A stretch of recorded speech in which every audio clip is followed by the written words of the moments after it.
Oi, pessoal, tudo bem? Estou aqui de volta para mais um dia da nossa devocional nos 30 dias com Jesus e hoje o nosso assunto é Jesus chama os seus discípulos.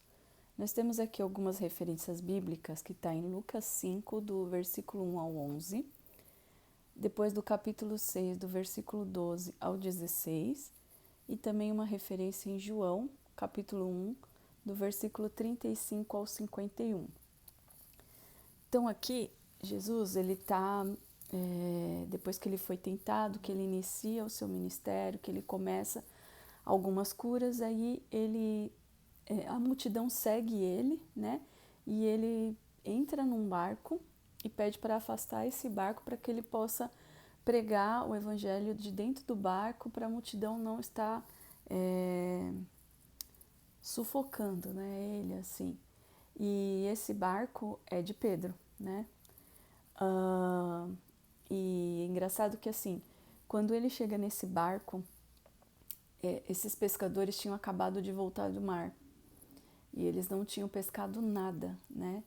E aí Jesus pede para eles afastarem o barco para que ele possa pregar. Eles afastam o barco, deixa Jesus pregar. Quando Jesus acaba de pregar, Jesus fala para ele lançar de novo a rede, né?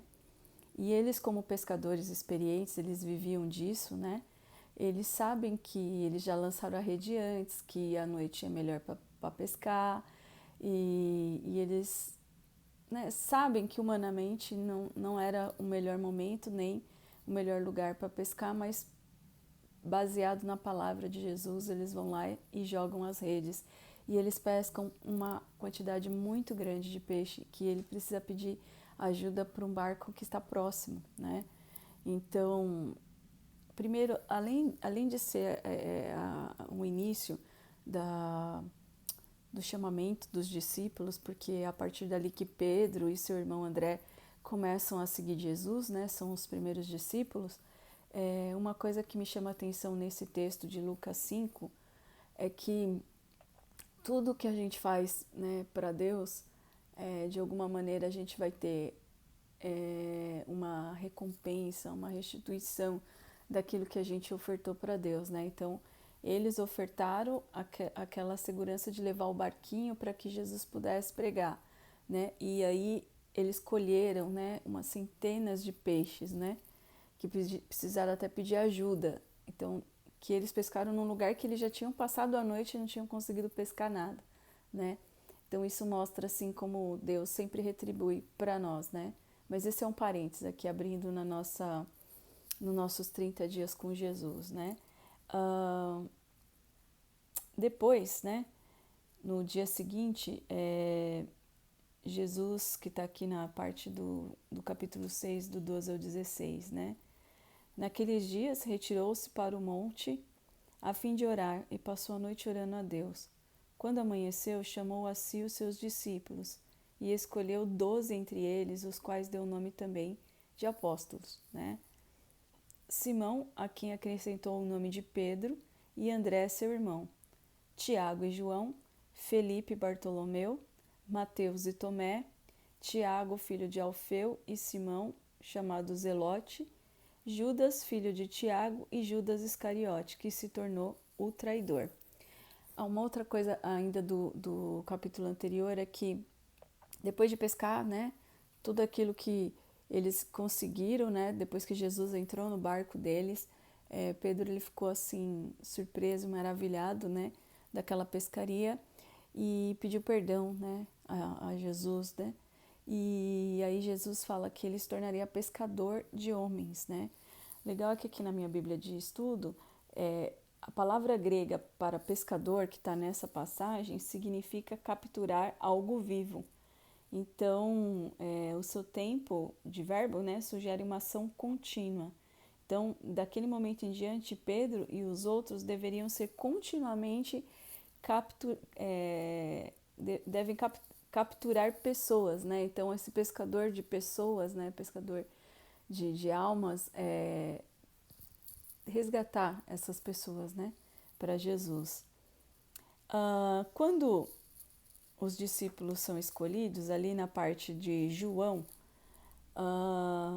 Felipe, né? Ele vai até Natanael, porque é engraçado também que assim, que tem tantas coisas que eu nem sei por onde começar. André chamou Pedro, né? Assim, então todos eles descobrem que é Jesus e vão lá e chamam outro, entendeu? Porque é essa que é a função do verdadeiro discípulo. Quando você encontra Jesus, você deve falar para outros de Jesus, né? Você deve multiplicar essa sua descoberta para que mais pessoas tenham Jesus também, né? Isso aconteceu desde os discípulos, né? Então aqui na parte de João, no capítulo 1, é a partir do versículo 35, mas eu vou falar da parte do versículo 43, que fala assim, ó: No dia imediato, resolveu Jesus partir para a Galiléia e encontrou a Filipe, a quem disse: Segue-me. Ora, Filipe era de Betsaida, cidade de André e de Pedro. Filipe encontrou a Natanael e disse-lhes: Achamos aquele de quem Moisés escreveu na lei e quem se referiram os profetas, Jesus, o Nazareno, filho de José. Perguntou-lhe Natanael: De Nazaré pode sair alguma coisa boa? Respondeu-lhe Filipe: Vem e vê. Jesus viu Natanael aproximar-se e disse a seu respeito: Eis um verdadeiro israelita, em quem não há dolo. Perguntou-lhe Natanael: De onde me conhece? Respondeu Jesus: Antes de Filipe te chamar, eu te vi quando estavas debaixo da figueira. Então exclamou Natanael: Mestre, tu és o Filho de Deus, tu és o Rei de Israel. Então a gente vê Filipe, né, encontrou o Messias que já estava sendo predito desde Moisés. Então toda a sua vida Filipe ouviu falar sobre o Messias. E aí quando ele o encontra, ele vai e busca um amigo para falar que encontrou, né? Quando ele encontra, é legal que ele fala que Jesus, né?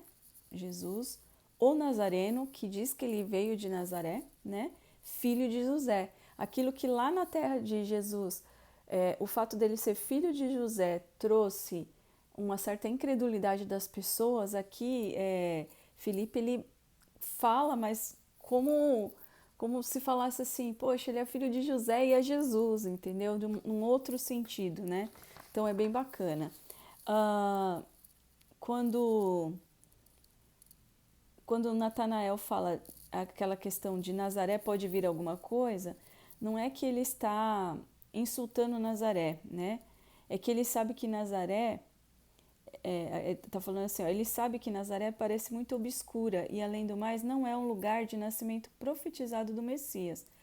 Portanto, ele exprime a sua dificuldade em aceitar a afirmação de Filipe, que realmente Jesus não nasceu em Nazaré, né? Ele nasceu na Galileia, só que aí eles se movimentaram, né, devido a uma série de fatores que a gente já viu nos primeiros dias, né, do censo, da perseguição, e acabou morando em Nazaré. Então, é por isso que Natanael fala desse jeito, não é que ele está subjugando aquela cidade, é que biblicamente Jesus não nasceu em Nazaré, né? E aí quando Jesus fala que já o conhecia, que já tinha visto ele antes de Filipe encontrar com ele, eu fico pensando, o que será que Natanael estava pensando, né? Porque devia ser algo assim que só ele sabe, que aí quando Jesus falou, eu te vi quando antes de Filipe te encontrar, então mostra que assim, Deus é onipresente, onisciente, né? Onipotente, então eu acredito que ele ficou bem impressionado, porque de repente ele estava sozinho, de repente ele estava falando no pensamento dele, ou falando sozinho, e aí Jesus tinha visto ele, entendeu? Então foi uma testificação para ele da onisciência, né, de Deus dentro da vida de Jesus. E aí ele segue escolhendo seus discípulos, né? E aí a gente vai começar a ver mais para frente do treinamento, de tudo como é que se desenvolve a história dos discípulos de Jesus. Tá certo? Espero que vocês tenham gostado e até amanhã no nosso próximo assunto. Que Deus te abençoe. Tchau!